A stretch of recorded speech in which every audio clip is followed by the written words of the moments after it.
লোকসভা নির্বাচনের প্রাক মুহূর্তে এবার বিশাল মাত্রায় এসকফ সিরাপ আটক করল অসমের বাজারিছড়া থানার চোরাইবাড়ি ওয়াচ পোস্টের পুলিশ।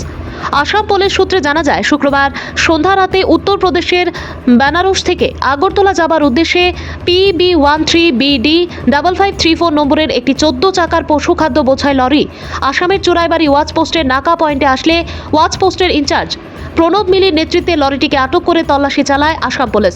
আর এই তল্লাশি লরির ভেতর থেকে পশু খাদ্যের আড়াল থেকে 402 কার্টুনে 160টি করে মোট 64,320 বোতল নেশা জাতীয় কফ সিরাপ জব্দ করা হয়।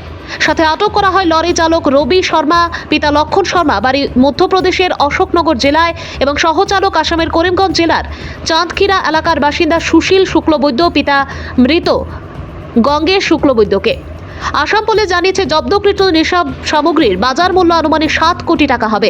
ধৃতদের বিরুদ্ধে NDPS আইনে একটি মামলা রুজু করা হয়েছে। আগামীকাল তাদের করিমগঞ্জ সিজেএম আদালতে প্রেরণ করা হবে। আসামের পুলিশ ধারাবাহিকভাবে নেশা বিরোধী অভিযানে সাফল্যে খুশির বাতাবরণ লক্ষ্য করা যাচ্ছে আসামবাসীর মধ্যে। ভানু চন্দের রিপোর্ট। আমার চোরাইবাড়ি ওয়াচ পোস্টত এটা স্পেশাল নাকা অপারেশন আমি চলাওঁ।